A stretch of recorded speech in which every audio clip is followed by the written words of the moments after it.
Looking for real fiction? You're in the right place. Here we deliver fiction straight from the vein, raw, powerful, unforgettable. Let's begin. The screen doors of Millbrook still don't have locks. That's what Linda Palmer tells the detective in 2024, her voice cracking like old leather. 36 years haven't changed the porches or the cornfields, but they've hollowed out her eyes until they look like empty wells. July 17th, 1988, Sunday. The kind of summer day that smells like cut grass and tastes like freedom. Connor and Ethan Palmer, 17 years old, identical down to the cowlick on the left side of their heads, roll their BMX bikes out of the garage on Oak Ridge Lane. Blue frames, white handlebar grips, playing cards clothes pinned to the spokes, flapping like mechanical heartbeats. Be back by 6, Linda calls from the porch, iced tea sweating in her hand. Your father's grilling tonight.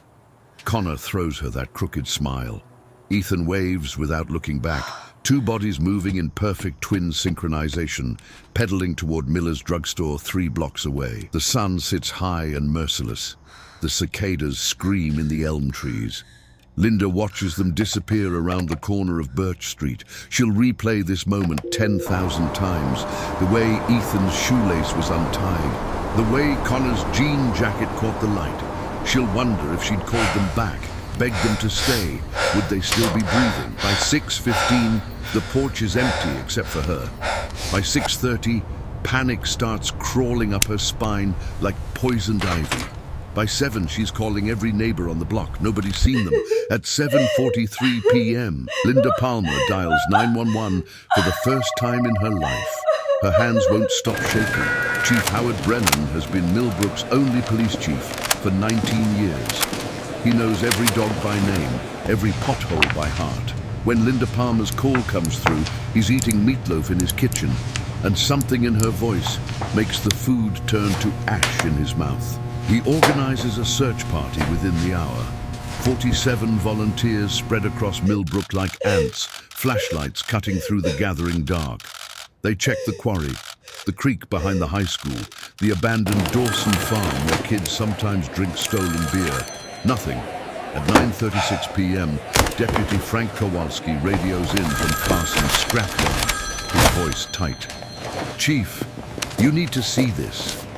The scrapyard sits on the eastern edge of town, where Millbrook bleeds into empty fields. Mountains of twisted metal, rusted car parts, appliances with their guts spilling out. And there, leaning against a pyramid of old tires, perfectly upright like someone just parked them, 2 blue BMX bikes, playing cards still attached. No dirt, no damage, no blood. Brennan's stomach drops. He circles the bikes with his flashlight, looking for anything. Torn fabric, disturbed gravel, tire tracks. The ground tells him nothing. Whoever placed these bikes here knew exactly what they were doing. Dust for prints, he orders, though he already knows they won't find any. Frank Kowalski looks at him, fear naked on his face. How'd they get here, Chief? Nobody saw nothing. No cars, no sounds. It's like they just vanished. Brennan finishes, the word tasting like poison. The FBI arrives on Tuesday. 3 agents in dark suits that don't belong in Millbrook's summer heat. They set up in the high school gymnasium, turn it into a command center with maps and timelines, and photographs of Connor and Ethan smiling at last year's homecoming. Special Agent Victoria Cross leads the interrogation. She's methodical, cold, efficient. She interviews everyone. The clerk at Miller's drugstore who says the twins never showed up, the neighbors who saw nothing, the gas station attendant on Route 47 who remembers a dark van but can't recall the plates. The town fractures under the pressure. Suspicion spreads like cancer. Parents stop letting their kids play outside. The summer festival gets cancelled. Millbrook, a town that prided itself on trust, starts locking its doors. Linda Palmer appears on the local news, flanked by her husband Thomas. She holds a school photo of the boys, her hands trembling so badly the image blurs. Please, she whispers into the microphone. If you know anything at all, please come forward. They're just boys. They're my babies. The tip line rings constantly. Psychics, conspiracy theorists, People who swear they saw the twins in Michigan, in Iowa, in dreams that felt too real. Every lead turns to smoke. Weeks pass. The agents pack up their maps. The reporters leave. Millbrook is left with silence and 2 empty chairs at the Palmer dinner table. Connor and Ethan Palmer become ghosts. Missing posters fade in shop windows. Their 17th birthday passes without them, then their 18th. Their bedroom stays untouched, a museum of interrupted lives. The case goes cold. September 1989, 14 months after the disappearance. A farmer named Eugene Marsh is checking his irrigation well 15 miles north of Millbrook, out past where the paved roads end. The well hasn't worked in years, sitting on land he inherited and never bothered to maintain. When he leans over the edge with his flashlight, he sees something that makes him vomit into the grass. You have the right to He remain calls silent. the sheriff's department. By Anything noon, you say 3 could be used patrol against cars are you in a parked in court the of mud, law. and Deputy Kowalski is being lowered into the well on a rope. What he finds makes him religious again. 2 bodies. Advanced decomposition. Clothing rotted. The smell reaches up and drags God out of heaven. The coroner confirms. Male, both approximately 17 years old, dead for over a year. But identification is impossible. No dental records can match what's left. No fingerprints survive. The bodies are buried in Millbrook Cemetery under a shared headstone that reads, "Unknown boys, may God know your names." Linda Palmer attends the funeral. She stands at the back, clutching Thomas's arm, wondering if she's burying her sons without knowing it. Chief Brennan knows in his bones those boys are Connor and Ethan. But knowing and proving are different countries. The case file grows thicker. The answers don't come. Years pass like a slow-motion drowning. The Palmers age badly, grief carved into their faces. Millbrook learns to live with its ghost story. The town that lost 2 boys and never found out why, until 2024, when science catches up to sorrow. Dr. Rachel Kim runs the Illinois State Crime Lab's Genetic Genealogy Unit.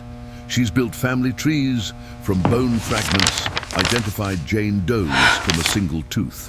When the cold case unit sends her samples from the 1989 well bodies, she approaches it like every other file, methodically without hope, expecting nothing. The DNA is degraded but usable. She builds genetic profiles, uploads them to databases, waits for the algorithm to find connections, distant cousins, 3rd and 4th removes. Slowly, painstakingly, she reconstructs 2 family trees. On March 8, 2024, the matches come back. Strong, undeniable. The unknown boys in the well are Connor and Ethan Palmer. Dr. Kim stares at her monitor, the weight of 36 years pressing down on her shoulders. She picks up the phone, calls the current Millbrook police chief, Daniel Ortega, who wasn't even born when the twins disappeared. "I need you to sit down," she says. When Ortega calls Linda Palmer, now 71 years old and living in the same house on Oak Ridge Lane, she answers on the 2nd ring, like she's been waiting decades for this exact moment. "We found them," Ortega says, his voice breaking. "Mrs. Palmer, we found your boys." The sound she makes isn't crying, it's something older. Something that comes from the place where hope goes to die and somehow refuses to. She's silent for a long time. Then barely a whisper. "Who did this to them?" "We're going to find out," Ortega promises, though he has no idea if it's true. But Dr. Kim isn't finished. She runs the DNA again, looking for something else. Something the 1988 investigators never had the technology to find. Biological evidence, skin cells, touch DNA from the clothing fragments. And this time, she finds it. The DNA profile from the unknown subject doesn't match anyone in CODIS, the National Criminal Database. But genetic genealogy doesn't need a perfect match. It needs family. Dr. Kim uploads the profile to GED Match, a public genealogy database where amateur family historians share their DNA hoping to find lost relatives. Within hours, she has a hit, a second cousin match, then a third cousin, then a whole constellation of genetic breadcrumbs leading back through census records, birth certificates, marriage licenses. She builds the tree backwards, through the 1990s, the 1980s, the 1970s, following bloodlines like a detective follows footprints.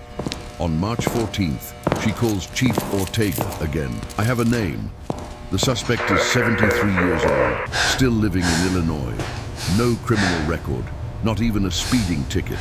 The kind of person who fades into wallpaper, who you'd never look at twice. Ortega feels his pulse in his throat. Who? Dr. Kim tells him. And the world stops spinning. Because the name isn't a stranger. It's not some drifter who passed through town in 1988. It's not the dark van or the mysterious figure every true crime story needs. It's someone Millbrook knows. Someone who was there. Someone who searched with the volunteers. Someone who brought casseroles to the Palmer's house. Someone who sat in church pews and sang hymns and looked people in the eye for 36 years. Are you absolutely certain? Ortega asks, his voice barely functional. DNA doesn't lie, Dr. Kim says. The probability of a false match is 1 in 8 trillion. Ortega hangs up, sits in his office with his head in his hands, thinks about how this will destroy Millbrook all over again. How some betrayals are so complete they rewrite history. He makes the call to the state's attorney, requests an arrest warrant. On March 19, 2024, the warrant is signed. The arrest happens at dawn. 6 officers in tactical gear surround a modest ranch house on Sycamore Drive, 3 blocks from where the Palmers still live. The lawn is mowed, American flag on the porch. Garden gnomes smiling near the mailbox. Chief Ortega knocks. His hand is steady, but his heart is trying to escape his ribcage. The door opens, and there stands Martin Holloway, 73, retired elementary school teacher. Volunteer at the Millbrook Public Library, deacon at First Baptist Church. He's wearing pajamas and reading glasses. He looks confused. Martin Holloway, Ortega says, his voice hard as iron. You're under arrest for the murders of Connor and Ethan Palmer. For just a fraction of a second, less than a heartbeat, something flickers across Martin's face. Something cold and ancient and utterly inhuman. Then it's gone, replaced by shocked innocence. What? No. There must be some mistake. I helped search for those boys. I was there. You can't possibly... Turn around. Hands behind your back. The handcuffs click shut. Martin is read his Miranda rights while neighbors emerge onto their porches, mouths open, phones already recording. The footage will be on the news within the hour. At the station, Martin sits in the interrogation room, calm as glass. He's been here before, volunteering with the youth program, bringing donuts to officers on holidays. Now he sits across from Ortega and 2 state detectives, and he smiles like a man who's never told a lie. This is insane, Martin says softly. I love those boys. The whole town loved them. I hope you're proud. Why would I? Your DNA was on their clothing. Detective Sarah Vance interrupts. Skin cells, touch DNA. You were the last person to have physical contact with them. Martin's smile doesn't waver. I was a teacher. I had contact with lots of kids. You weren't their teacher. Silence. The interrogation lasts 7 hours. Martin Holloway doesn't break. He's too practiced, too patient. He asks for a lawyer, stops talking, sits with his hands folded like he's waiting for Sunday service to start. But while Martin sits in silence, investigators tear apart his life. They execute a search warrant on his house. In the basement, behind a false wall that took them 4 hours to find, they discover a room, a small room, soundproofed. Shelves lined with VHS tapes labeled with dates, a workbench with tools nobody wants to identify, and photographs, dozens of them, Polaroids of boys. Not Connor and Ethan, older cases, different faces, different decades. They find a journal, entries in Martin's handwriting, meticulous and chilling, describing urges he calls necessary corrections and educational interventions. He never uses the boys' names, just refers to them as subjects. The entry dated July 17, 1988 describes two subjects acquired near the scrapyard, transported to the teaching space and disposed of in the northern site 3 days later. When confronted with this evidence, Martin's lawyer goes pale. The DA offers no plea deal. This goes to trial. But before that, Chief Ortega has a duty to perform. The hardest one of his career. He drives to Oak Ridge Lane, parks in front of the Palmer house. Linda answers the door. She knows immediately why he's there. They always know. "Is it over?" she asks, her voice small. "Yes, ma'am, we got him." She doesn't ask who. Not yet. First, she just nods, like her body forgot how to process relief. Thomas appears behind her, his hand finding hers. "Who?" Thomas finally asks. Ortega tells them, and watches Millbrook's last piece of innocence die in Linda Palmer's eyes. The trial of Martin Holloway begins in October 2024. The courtroom is packed. Reporters from Chicago, St. Louis, national networks. This is the kind of case that ruins sleep. The monster who lived among them, the teacher who killed. You never think something like that could happen Millbrook to is you. forced to confront a terrible truth. And now I have to trusted tell Martin everyone. Holloway with their So children no one for else 30 goes years. He taught They third were more grade, than just names coached in the Little news. League, organized They were my bake boys. sales. And the They entire deserve time, to he was live. something else entirely. tragedy The prosecution that presents changed DNA Millbrook forever. evidence, We the tell journal, this story the so that photographs of others other may learn victims, from our boys pain. from neighboring counties spanning back to the 1970s, cases that were never connected until now. They show the jury the false wall, the soundproofed room, the tools. Martin sits motionless through it all, wearing a cardigan, looking like everyone's grandfather. If we look at the His timeline, the lawyer evidence argues doesn't align with the contamination, initial report. misidentification, Yes. But didn't the reasonable defense doubt. argue But coercion the at that evidence is a point? mountain. The defense calls no witnesses. Martin doesn't testify. What could he possibly say? On November 8, 2024, the jury deliberates for 4 hours. They return with a verdict that surprises no one, but still lands like a punch. Guilty. 2 counts of first-degree murder, multiple counts of kidnapping, sexual assault, abuse of a corpse. Martin We Holloway must secure the shows funding no for our emotion. sons. He's We will sentenced to continue life this without investigation. parole. At My 73, voice, found through it's loss, a death will be sentence heard. in all but name. As they lead him out, he passes Linda Palmer in the gallery. She stands, looks him directly in the eyes, and for the first time in 36 years, she speaks directly to the man who destroyed her life. "I hope you live a very long Implementing time," systematic she background whispers. checks is about "I hope standardized every safety single protocols. day Does this apply to hurts." volunteers as well? Martin Absolutely. says nothing, Consistency is key but to something in informed his face protection. finally cracks. Millbrook doesn't celebrate. There's no victory in solving a 36-year-old murder when the victims are still dead and the monster lived next door the whole time. Linda and Thomas Palmer visit the cemetery. The headstone that once read "Unknown Boys" has been replaced. Now it says their names, Connor James Palmer and Ethan Michael Palmer, beloved sons. I forever understand the 17. fear. I've Linda lived it. kneels in the grass, But we can turn this places pain 2 into bouquets. purpose. Blue flowers, their favorite color. "I'm sorry it took so long," she whispers. "I'm sorry I didn't protect you. I'm sorry I waved goodbye." Thomas helps her stand. They're old now. Grief aged them faster than time. The town holds a memorial service. Hundreds attend. They sing hymns, they cry. They try to remember Connor and Ethan as they were.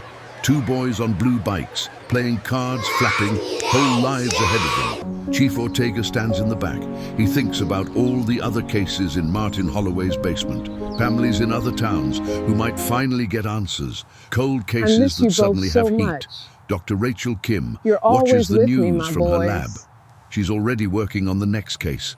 There's always a next case. But tonight, she lets herself feel something close to peace. Science gave Connor and Ethan their names back, gave their mother closure.